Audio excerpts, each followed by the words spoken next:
이렇게 길게 영화를 봐주신 관객 여러분들께 일단 경의를 표합니다. 4시간 반에 가까운 영화를 봐주셔서 너무 감사하고요. 어쩌면 저도 실제로 이 영화를 처음부터 끝까지 쭉 붙여서 보지는 않았어요. 그렇지만 편집을 1년 동안 하면서 영화는 다 머릿속에 있으니 아마 여러분과 같은 경험을 했을 거라고 생각합니다. 그리고 해운대가 아닌 남포동에서 뵙게 돼서 또 너무너무 반가워요. 영화 봐주셔서 감사합니다. 네, 안녕하세요. 유준열입니다. 저는 사실 여기 어떻게 오게 된 거냐면요. 원래 예정이 없던 건데 그냥 이제 가을바람이 이제 막 시작하려고 할 때 감독님께 전화를 드렸다가 집 근처 사시거든요. 그래서 어디 계시냐고 했더니 부산에 와 계시다고. 그래서 그럼 제가 부산을 한번 내려가겠다고 그랬더니 서울 오면 한번 뵙자고 그랬더니 그러지 말고 그냥 부산을 한번 오게 됐다가 계속 뭔가 이게 스케줄이 생기면서 이제 부산에서 쭉 있게 되는 그렇게 해서 오게 됐습니다. 그래서 감독님 보러 왔다가 여러분들 만나게 된 거예요. 이게 인생이 다 그렇듯이 이렇게 잘 낚아야 되고 감아서. 저도 저 혼자 오면 좀 쑥스럽고 그러니까 뭐 준현 씨 같이 오면 좋은데. 근데 관객분들이 너무 좋아하시니까 다행입니다. 그것도 그렇고 오늘은 저도 감독님 얘기를 들으러 온 거라서 감독님 얘기 많이 하시고 저도 질문을 이쪽에다 많이 해주시죠. 네, 저에게 지금 다 책임을 네. 두 분이 전가하시는 가운데 골고루 제가 질문을 분배해서 드리도록 하겠습니다. 유준열 배우는 또 올해 심사도 같이 하셔야 하기 때문에 네네. 부산에서 지금 바쁜 시간 보내고 계실 텐데요. 안 그래도 배우들이 자기 작품에 애정을 가지는 건 사실 뭐 기본적인 어떤 멋진 태도이긴 하지만 그냥 외부에서 보기에 류준열 배우가 이 작품에 가지는 애정이 굉장히 남다르다는 인상을 항상 받고는 해요. 그래서 어떤 점에서 이 영화 그렇게 애착을 좀 가지게 하는지에 대한 이야기를 개봉이 지금 다 지나고 나서 시간이 좀 흐른 이후에 꼭 한번 여쭤보고 싶었습니다. 일단 이 영화를 딱 떠올리면은 그냥 행복한 기억들이 너무 많아요. 일단 제일 좋았던 거는 스텝이면 스텝, 배우들이면 배우, 뭐 감독님들 모두가 다 좋은 사람이 함께했다는 게, 그러니까 그 어떤 작품들보다도 확 느껴지는 그런 작품이에요. 그래서 그냥 그때 기억만 하면 절로 웃음이 나오고 그 사람들이 다시 보고 싶고 이 사람들을 다시 이런 작업들을 다시 할 수 있을까? 라는 이런 멤버가 모여서 다시 작업할 수 있을까? 그리고 제가 받았던 배려들이 막 떠오르고 결국에 영화는 점점점 저는 결과보다는 과정이 더 중요하다고 점점 확신이 들고 있는데 이 영화가 저를 좀 그렇게 만드는 데 큰 기여를 하지 않았나. 이게 이제 제 인생 전반에서도 제 인생의 어떤 결과보다도 그 과정이 중요하다는 게 점점 느껴지는데 그게 이 영화가 아마 시작인 것 같아요. 네. 이 말이 조금 남다르게 들리는 것은 많이 알려진 사실대로 외계인이라는 작품이 1, 2부 동시 촬영을 했기 때문에 한국 상업영화 프로덕션상 가장 긴 프로덕션을 가진 기록을 지금 세우고 있는 작품이기도 한데 그 기간 내내 이렇게 행복하고 그때 기억이 나에게 계속 힘을 준다고 말할 수 있는 건 그 1년이 넘는 기간 동안 정말 배우가 많은 것을 받은 현장이었다는 거죠. 굉장히 남다르게 그 얘기가 다가오기도 하고요. 저는 이 영화가 놀라웠어요. 어떤 의미에서 놀라웠냐면 이렇게 많은 구슬이 꿰어지다니 이게 꿰어지네? 이런 생각을 하면서 영화를 봤던 놀라움이 아직도 남아있는데 외형적으로는 무협 액션 SF를 좀 만나게 하고 내적으로는 해학적인 태도를 갖춘 한국형 블록버스터가 나오지 않았나라는 인상을 1, 2부를 다 통과하면서 제 안에 가지게 됐습니다. 근데 감독님이 그 수많은 영화의 이미지들 가운데 가장 단초가 되었던 이미지 하나가 분명히 있을 것 같다는 짐작을 했거든요. 그것은 어떤 영화 속의 장면일 수도 있고 어떤 캐릭터의 태도일 수도 있고 여러 가지가 있을 텐데요. 좀 긴 시간이 지났기 때문에 오래된 기억이긴 하겠지만 이 외계인이라는 작품을 태동할 때 가장 처음에 머릿속에 떠올랐던 이미지가 혹시 기억이 나세요? 옆에 유준현 씨가 있으니까 유준현 씨 이미지를 얘기해야 되는데 그렇지 않고 김태리 씨가 그냥 걸어가는 장면이 있어요. 그러니까 저는 되게 작은 건데 사람이 걸어가는 걸 되게 좋아해요. 그리고 특히나 배우들이 걷는 모습에 저는 좀 매료되는 것 같아요. 그러니까 고등학교 때 텔레비전에서 영화로 아랑드롱 영화가 나오는데 그 사람이 너무 멋있게 걷는 거예요. 그리고 감독이 너무 장시간 그 사람이 걷는 걸 찍어요. 한 40초, 50초. 아마 그럴 때의 기억이 계속 박혀 있는 것 같아요. 그래서 그냥 현대에서 온 여인이 고려시대를 걷고 있으면 어떨까 그런 생각에서 최초로 출발을 하게 됐고, 그리고 제가 전우치를 예전에 전우치도 한 8개월 반 찍었거든요. 제가 지금 흰머리인데 다 사기로 염색해가지고 이렇게 사람 꼴을 갖추고 있지만 전우치 찍고 나서 머리가 하얗게 샜어요. 근데 전우치를 찍고 한참 지나서 이 영화가 전우치에 대한 어떤 기억이 소환되는데, 그럴 때 전우치를 했던 강동원 씨만큼 활발하고 어디로 튈지 모르는 이미지를 가진 배우가 누가 있을까를 고민하다가 이제 유준열 씨를 만나게 된 거죠. 그러니까 유준열 씨는 영화 같이 하기 전에 어느 술자리에서 잠깐 봤어요. 근데 이분은 술을 한 잔도 못 해요. 그래서 이분은 다량의 콜라를 마시고 저는 다량의 맥주를 마시면서 막 얘기하다가 운동 잘해요? 자기 잘한대요. 와이어 하고 막 날아다니는 것도 잘하겠네요. 그런 거는 막 이러는 거예요.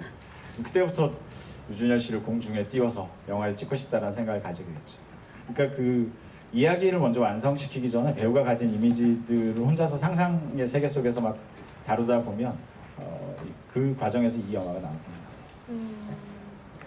어떤 장르성으로 어떤 영화들을 이야기하는 경우가 있지만 외계인의 경우에는 좀 좋은 의미로 망설여지죠. 영화의 장르를 어떻게 이야기해야 될까, 여러 가지의 장르 안에서 이야기가 진행이 되는데요. 가장 최동원 감독이 장르적으로 멀리 가본 경험이 바로 이 영화가 아닐까라는 생각이 들고, 한편으로는 같은 의미에서 가장 어렵지만 가장 즐겁게 창조해낸 세계가 아닐까라는 생각이 듭니다. 근데 여러 장르성을 혼합해낸다는 게 사실 요즘 같은 시대에는 연출가에게 어떤 점에서 좀 요구되는 덕목 같다는 생각이 드는 시기이기도 한데, 네, 그 엄청난 장르적인 요소들을 한데 섞는 그 섞기의 공식이라는 게 혹시 영화에 있었을까요? 이것만은 하지 말자라던가 이 점은 부각하자라던가 최동원 감독만의 어떤 공식이 있었을지도 궁금합니다. 아니, 그 공식이 있는 게 아니고 제가 진짜 어떤 고민을 하냐면, 정말 솔직히 타짜를 찍을 때 그런 생각이 들었어요. 이게 무슨 장르지? 누군가는 누아르라고 얘기도 하고, 왜 사람들이 그렇게 얘기 안 하고 다 도박 영화라고 하죠. 그런데 제 머릿속에는 장르가 너무 많이 섞여 있는 것 같아. 어떤 장면은 스릴러 같고, 어떤 장면은 그 누추한 사람들의 이야기 같기도 하고, 어떤 리얼리즘도 있는 것 같기도 하고, 어떤 장면은 전혀 리얼하지 않고, 흥행은 안 되겠다 그런 생각이 있었어요. 전우치도 역시 마찬가지고, 전우치도 말은 판타지 영화라고 하는데 그 판타지 영화의 룰을 제대로 지켜내면서 가는 영화는 아닌 것 같은 거. 그러니까 속으로 막 불안하죠. 어떤 한 노선을 따라서 쭉 가면 되는데 이 시퀀스는 이랬다가 저 시퀀스는 저랬다가 마치 그러니까 우리가 하루를 겪어도 아침이 다르고 점심이 다르고 저녁이 다른 것 같은 느낌을 주고 싶었어요. 그러니까 장르를 섞는다는 거에 대한 공포감이 좀 있긴 한데, 저 같은 사람들이 뭐라고 얘기하냐면, 정말 많은 조언을 할 때 심플해져라. 넌 너무 복잡해. 그리고 좀 더 하여튼 그래서 나는 안 되려나 보다. 뭐 내가 하는 영화들이 너무 복잡하고 시간을 막 섞기도 하고 그러면서 장르성이 변화하는 거에 대해서 고민이 되게 많았는데, 외계인을 하면서도 이건 어떻게 보면 SF이기도 하고 이건 어떻게 보면 그 판타지이기도 한데, 이게 SF랑 판타지가 좀 다른 게, 판타지는 현실은 존재하지 않아요. 그런데 이런 일이 한번 있었으면 좋겠어요. 그걸 우리가 눈앞에 보고 싶어라고 하는 게 판타지잖아요. SF는 이런 일은 일어나지 않아. 그렇지만 이런 일이 일어난다면 우리는 너무 무서울 것 같아. 그런 게 있어요. 근데 이 두 개를 섞으려니까 되게 어렵긴 했었죠. 근데 어쩌면 그 장르적인 속성보다는 계속 그 상황에 놓인 캐릭터를 따라가는 게 저한테는 제일 큰 즐거움이었어요. 그러니까 이 영화는 현실에서 벌어지지 않는 이야기처럼 보이지만 캐릭터들은 마치 그것과 그 보이지 않는 세상과 비현실적인 것과 싸우고 있는 것처럼 느껴지는 거죠. 근데 저도 장르가 뭔지 잘 모르겠어요. 저는 최동원 감독의 기존 영화들이 그러기도 하지만 외계인을 이루어 가장 뚜렷하게 제가 느꼈던 변화의 지점은 훨씬 더 적극적으로 관객들한테 말하자면 2인 삼각을 제안하는 느낌이었어요. 그러니까 어떤 감독이 완벽하게 구성해놓은 세계를 보는 게 우리가 영화라고 생각하지만 사실 거기에 관객이 참여해서 어떤 시각과 해석을 불어 넣을 때 그 영화가 정말 시간이 완성된다라는 느낌을 줄 때가 있는데 외계인의 그 여지가 아주 많더라고요. 제가 이번에 최근에 1, 2부를 다시 한번 쭉 보면서 그걸 또 느꼈는데 굉장히 적극적인 무언가를 관객에게 요청하고 있는 영화라는 점에서 굉장히 재미있는 그 상관관계 같은 것들을 이번에 느끼면서 영화를 다시 보기도 했습니다.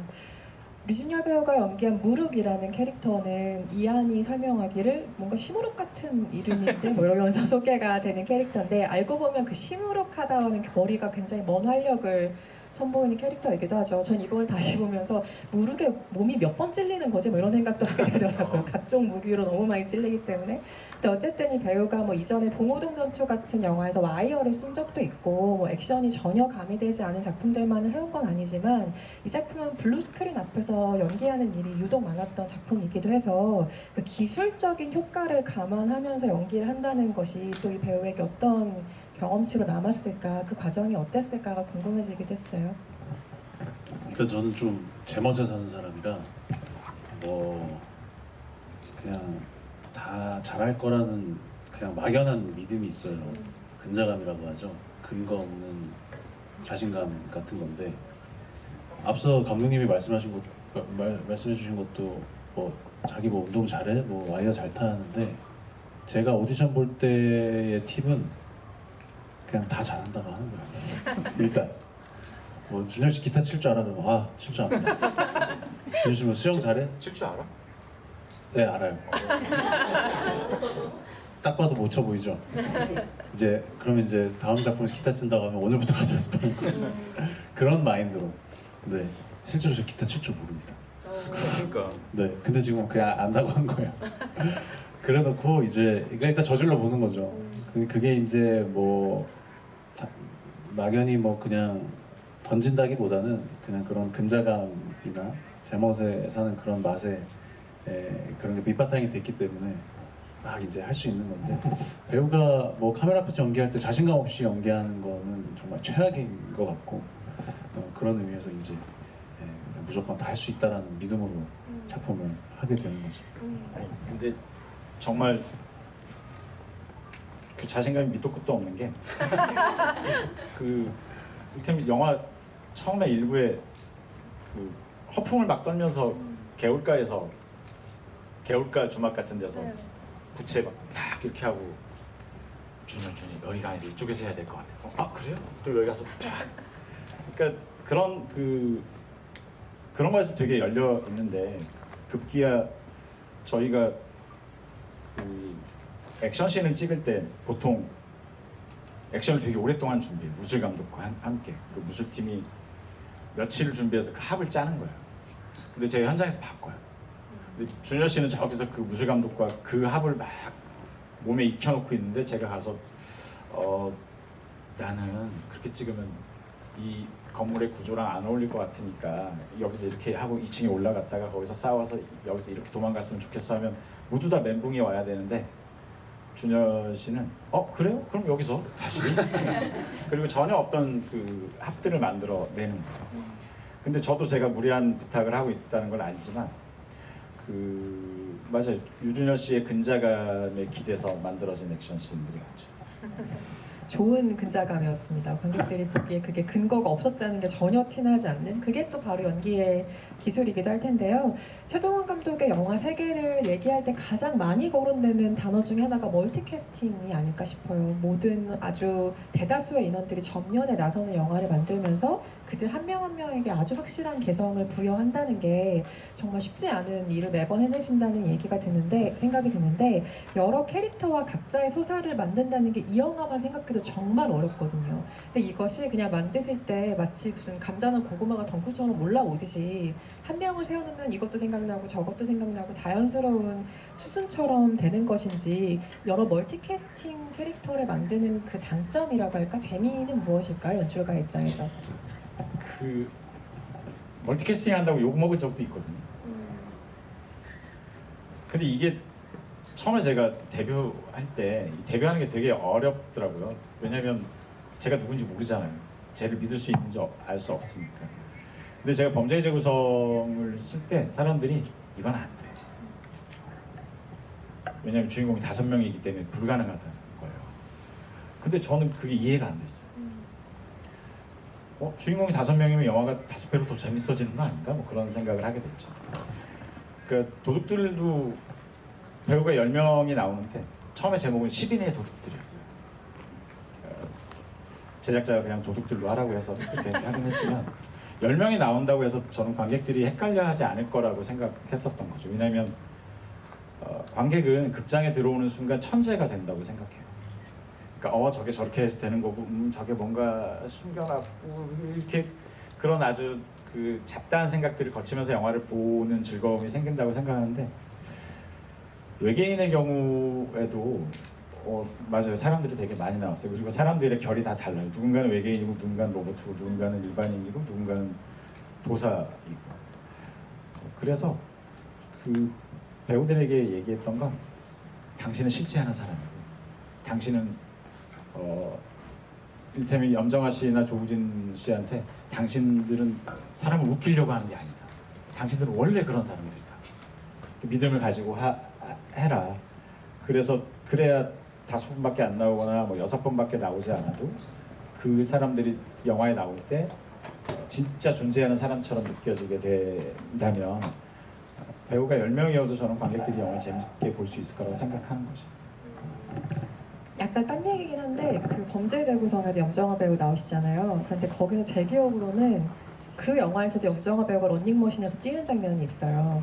런닝머신에서 뭔가 이렇게 장면이 벌어지는 상황이 있는데 그걸 기억하고 있는 관객이어서 그런지 이 영화에서의 그 런닝머신 씬이 조금 이 감독과 배우가 오랜 시간 안에서 또 한 번 서로 같이 만들어낼 수 있는 작품의 오마주처럼 보이기도 하고 굉장히 흥미롭게 지켜봤던 기억이 나기도 합니다. 무르은 성장형 캐릭터죠. 1, 2부를 통틀어서 가장 많은 변화를 겪는 인물이기도 하고 2부에서는 아까 제가 설명했던 외적인 활력뿐만이 아니라 좀 심리적인 딜레마가 계속 이 인물에게 생기는 지점들이 있는데 긴 촬영 기간 동안 무르의 캐릭터를 좀 변화시킬 만하다고 생각한 변곡점이 있었는지 아니면 그 동안 그냥 자연스럽게 흘러가면서 만들어진 것인지 궁금하네요. 그때는 몰랐는데 지금 생각해 보면은 그 테리 씨가 한 말과 좀 연결이 되는 것 같아요. 그러니까 뭔가 그때는 그냥 마냥 즐거운 느낌의 약간의 어떤 그 과거에 대한 안타까움이나 아픔이 있었는데 지금 생각해 보면 그 시무룩한 지점이 있기 때문에 그 무르기라는 캐릭터가 완성된 게 아닌가라는 생각이 드는 거예요. 그러니까 결국에 인간이 성장을 해야 할 때 될 때는 그 아픔을 정확히 찝어내고 그거에 대해서 들춰냈을 때 성장을 하는 거라고 생각이 드는 요즘인데 그게 무르기라는 캐릭터한테는 그 시무룩한 지점이지 않았나? 그런 생각이 들어요. 요즘 저도 뭔가 시무룩하게 있을 때가 되게 많거든요. 그러니까 사람들이 주변에서 이제 저라는 캐릭터를 이제 너무 제 캐릭터가 좀 쉬운 캐릭터여가지고 명확하게 다 알고 있는데 요새 조금 약간 뭔가 시무룩하고 너답지 않아 보이고 약간 이런 모습들을 얘기를 하는데 그게 약간 시무룩한 포인트가 아닌가? 라는 생각이 들어요. 그래서 올해 저도 뭐 이런저런 시간을 보내면서 뭔가 성장하고 있다는 느낌이 강하게 드는데 그 기저에는 그 무르기 갖고 있는 시무룩함이 이 밖으로 꺼내졌을 때, 그리고 그걸 명확히 앞에 대면했을 때 나온 어떤 그런 순간인 것 같은데, 그게 그 변곡점이지 않을까라는 생각이 듭니다.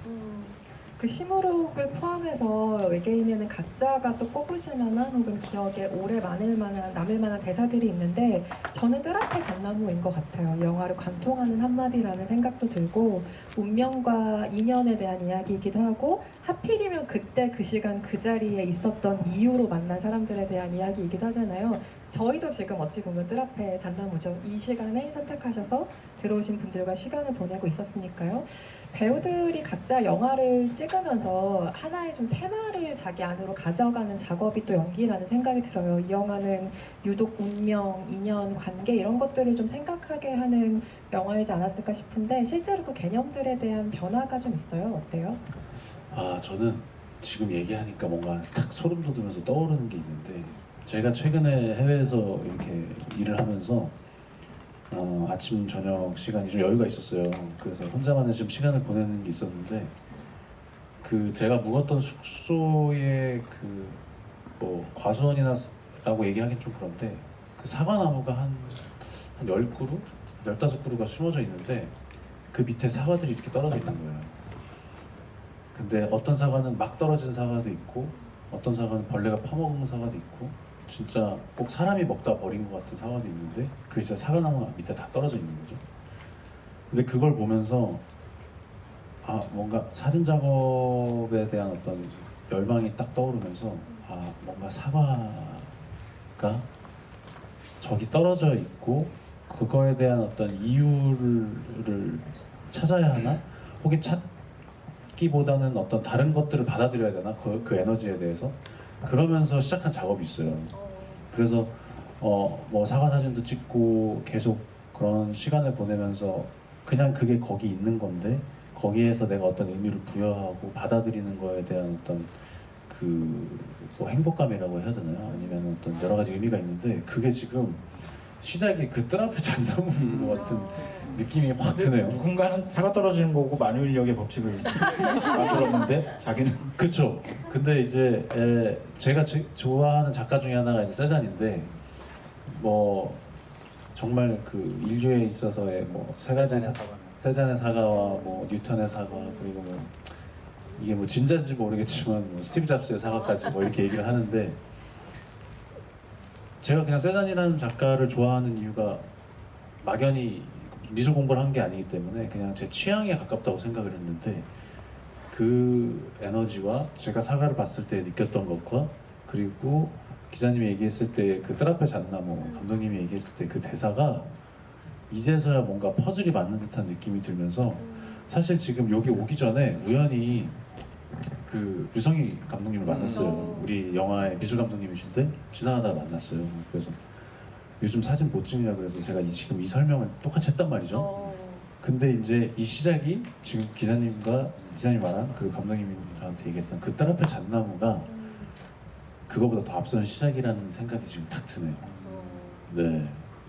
앞으로 더욱 많은 뜰 앞의 잣나무들을 의미 있게 만나시길 바라면서 네네. 영화를 통해서 분명 그런 식으로 깊어진 부분들이 있을 거예요. 그게 또 이후에 류준열 배우의 작업 혹은 뭐 연기에서 어떤 면으로 나올지 기대하는 것도 또 팬들의 몫이라는 생각이 들고요. 마지막으로 감독님께 하나만 더 여쭤보고 관객석으로 마이크를 넘기려고 하는데요. 최동원 감독의 영화가 개봉한다라는 생각이 머리에 딱 들면 저는 가장 먼저 떠오르는 게 재밌겠다 인 것 같아요. 여러 감독의 작품을 대할 때 약간씩 그 첫 번째로 오는 감흥이 다른데, 이 이야기꾼이 이번엔 얼마나 재미있는 이야기로 찾아왔을까 하는 기대감만큼은 한 번도 변한 적이 없는 것 같습니다. 그런데 이렇게 재미있는 이야기를 만들어내는 사람이 생각하는 재미있다가 무엇일지가 너무 어느 날 궁금해지더라고요. 그것은 매번 변하는 개념이기도 하고, 뭐 감독의 상황이나 뭐 시대나 나이나 다른 것에 영향을 받는 것이기도 하지만, 지금 생각하시는 재미있다라는 것에는 어떤 요건들이 좀 필요할까요? 와, 진짜 어려운 질문. 그걸 알았으면 제가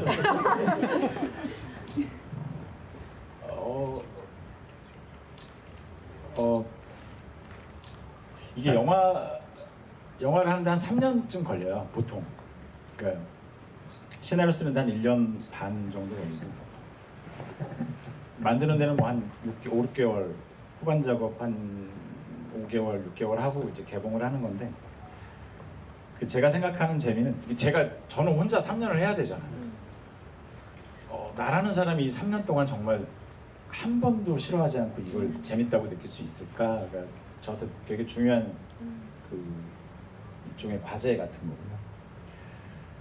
스토리적으로는 저 사람은 여길 가면 안 되는데 그 장소에 갔을 때 느끼는 그런 긴장감, 저 사람은 이 사람 만나면 안 되는데, 그러니까 뭐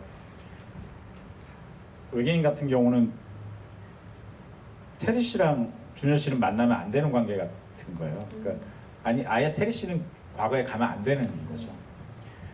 그런데 이제 그렇게 그 캐릭터와 공간이 시간이 잘못 부딪혔을 때 느끼는 것, 뭐 그런 걸 저는 재미라고 생각하기도 하고, 뭐 도둑들을 예를 들면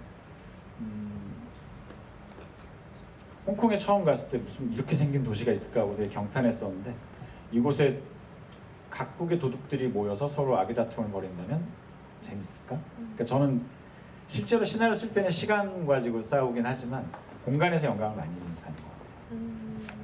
재미있는 또 이야기를 들려주셨습니다. 혹여나 재미있는 이야기를 구상하시는 분들에게 조금이라도 힌트가 되었다면 좋겠네요.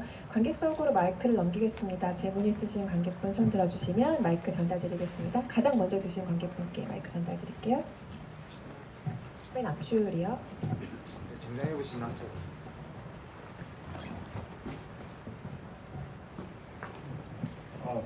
사실 제 1편은 극장에서 못 보고 넷플릭스 올라왔을 때 봤습니다. 잘 보셨습니다. 그리고 제 감독님 범죄의 재구성 때부터 꾸준히 좋아하고 있습니다. 감사합니다. 그리고 저 호텔에서 사인도 받고 했었습니다. 기억하시는지 잘 모르겠습니다. 이 포스터에. 그 천으로 된 포스터. 예. 네. 그리고 제 나이가 이제 40대인데 40대 중반인데 그 DVD 프라임이라고 혹시 아시는지 잘 모르겠습니다. 그 사이트 네, 이렇게 불과 매체를 모으는 팬들이 많은 사이트인데 이쪽에서 그 외계인 왜 블루레이를 안 나오나 4K를 혹시 준비 중이신지 궁금하고 사실 팬들이 이 외계인 같은 경우는 독일에 4K로 출시된 걸로 알고 있거든요. 그래서 많은 분들이 해외 주문까지 해가지고 이렇게 구매하고 있는데 사실 뭐 우리나라가 이게 OTT라든지 사실 모두 어렵다 보니까 극장에도 못 가고 이러는데 그래도 소수지만 이걸 모으시는 분들이 꾸준히 있거든요. 안 되면 뭐 CJ에서 사실 시리즈로 잘 내주고 있는데 혹시 이왕이면 4K로 국내에 출시될 예정이 있는지 궁금합니다. 예. 제작자분이 작업하고 있습니다. 지금 그 작업하고 있고요. 지금 1부, 2부를 블루레이를 따로 내고 합본도 낼까 아니면 합본으로 그냥 뭐 아주 고급스럽게 또 많은 이왕이면 눈이 다 높아져가지고 4K를 사용하고 그럴 뭐 참고하도록 하겠습니다. 그다음에 뭐 더불어 잠깐 하기도 말씀드리면 오늘 방금 저희 외계인이 아트북 책도 내거든요. 워낙 그 담겨져 있는 얘기가 많다 보니까 좀 여러분들 같이 나누고 싶어서 책도 나올 건데 플레인 아카이브라는 그 출판사 인스타에 방금 저희 티징이 올라왔거든요. 끝나고 나신 다음에 한번 보시면 네, 고맙습니다. 네, 이후의 소식까지 알차게 우선이 들었습니다. 두 번째 줄에 계신 관객분께 마이크 전달 부탁드립니다. 바로 뒤에 계신 관객분이요.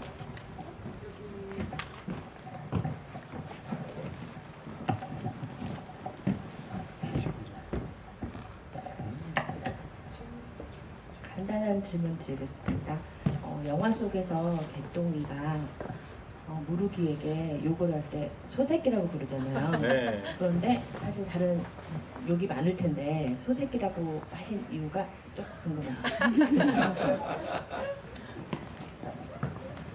많죠. 전 욕 진짜 잘하거든요. 왜냐면 어렸을 때 뭐 그런 동네에 살아가지고. 근데 이제 저희 고등학교 때 영어 선생님이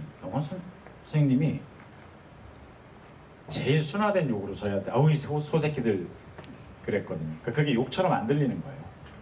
그러니까 그냥 동물의 개체만 바꿨을 뿐인데 그래서 언젠가 소새끼라고 해야 되겠다. 그러니까 그 말은 난 널 미워하지 않아라는 의미가 담겨 있어서 그렇게 쓴 것 같아요. 현장에서 혹시 문득 그 소새끼라는 말에 의문을 가져본 적이 있으세요? 아니 의문은 없는데 이런 충분한 이유가 있는 거라고는 당연히 알고 있었어요. 왜냐면 감독님이 하는 거에 그냥 허투루 하는 게 없거든요. 그래서 오히려 물어보면 얘기만 길어질 뿐이지 분명히 이유가 있기 때문이라는 믿음이 있어서 그냥 이것도 당연히 있다고 생각했고 이 답변이 이 질문이 전혀 무색하지 않게 답변이 올 거라는 걸 저는 알고 있었어요.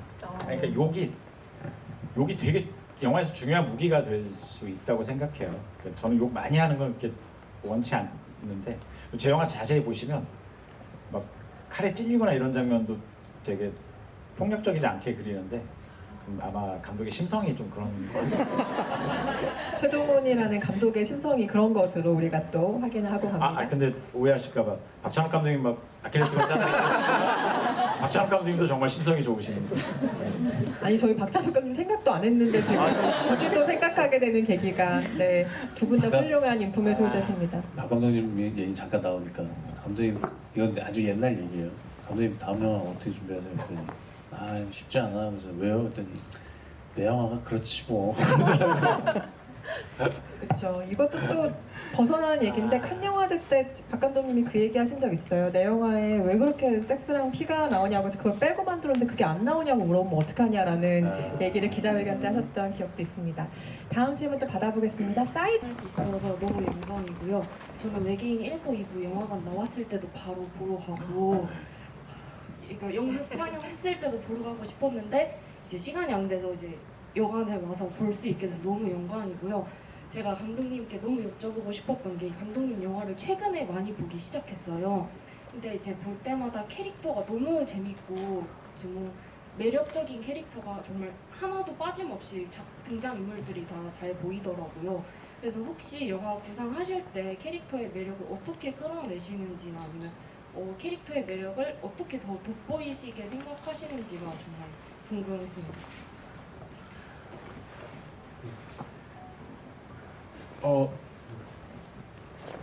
좀 말씀드리기 창피하지만 집에서 혼자 다 해봐요. 네, 아무도 안 볼 때. 그러니까 대사를 막 해보는 거예요. 그러니까 제가 막 유준열 씨가 되기도 하고 김태리 씨가 되기도 하고 제일 재밌을 때는 제가 유해진 씨가 됐을 때가 제일 재밌어요. 그런데 그러면서 내가 입에 안 붙거나 발음이 잘 안 되거나 아니면 여기서 더 약간 촌철살인 같은 대사가 하나 필요하거나 그런 것들을 느껴요. 아내가 볼까봐 문 닫아놓고 하긴 하는데 그러면서 러닝타임도 재봐요. 그래서 이게 2시간 20분 안에 들어가는지. 근데 제가 이제 훌륭한 작가가 아니고 저는 글을 잘 못 쓰거든요. 저는 제가 잘 알아요. 글을 얼마나 못 쓰는지. 근데 제가 쓰는 건 대사잖아요. 그래서 예전에는 버스 타고 다니는 거 되게 좋아하고 사람들 이렇게 2-3명 있으면 그 옆에 가서 괜히 앉아가지고 뭐라고 하나 들어보기도 하고. 근데 그러면서 제가 놀랐던 건 모든 사람들은 다 명대사를 치면서 살아요. 근데 그게 영화나 드라마에 나오지 않을 뿐이지 그 사람들이 하는 얘기들이 너무 재밌어요. 그러면 이제 수첩을 꺼내서 지금 이제 핸드폰에다 메모를 하는데 이제 그런 것들이 저한테 도움이 되게 많이 돼요. 창작 노트를 살짝 엿본 기분이기도 하죠. 근데 말씀하신 부분에 다 너무 동의하는 감흥이 있을 수밖에 없을 거예요. 최동훈 감독님의 영화를 보시는 누구나 떠올릴 수 있는 궁금증이고 또 그에 대한 답변을 들려주셨습니다. 아쉽지만 마무리를 해야 될 시간이 돼서 영화 보는 시간만큼 얘기가 길었으면 좋았을 텐데요. 그죠? 아쉽지만 마무리를 하겠습니다. 유진열 배우님부터 오늘 관객 여러분과 대화 나누신 소감 한마디씩 끝으로 들어보겠습니다.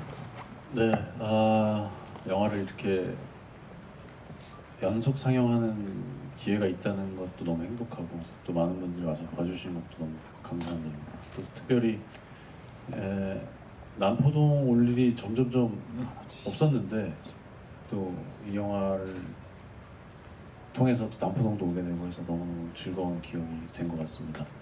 저는 이제 부산영화제에서 심사를 위해서 이제 영화를 계속해서 보는데요. 하루에 많게는 4편도 봐야 되는데 같이 호흡해 주시고 같이 봐주시면서 이 영화제 기간 동안 같이 즐겨주시면 감사하겠습니다. 와주셔서 감사합니다. 아마 제가 영화를 만드는 또 원동력은 이 영화를 만들면 관객들이 얼마나 재밌게 볼까 하는 그 상상력에서 나오는데, 그 외계인이 극장에서 그렇게 흥행이 된 영화는 아니에요. 그리고 저도 이제 그걸로 좀 힘들고 앞으로 어떤 영화를 찍어야 될지 저도 좀 헷갈릴 때가 있는데, 오늘 같은 날 제가 되게 여기 모이신 분들 때문에 되게 많은 힘을 얻어가요. 그러니까 진심으로 너무 감사드리고, 좀 시간이 더 지나서 외계인을 보는 사람들의 수가 더 많이 늘었으면 좋겠다, 뭐 그런 생각도 가지고 있지만, 외계인이 가지고 있는 독특한 매력에 대해서 어떤 분은 좋아하시고 어떤 분은 감흥을 느끼지 못하지만 좋아하시는 분들이 저에게 소중하다는 걸 느끼고 있습니다. 여러분들 정말 너무너무 감사드립니다.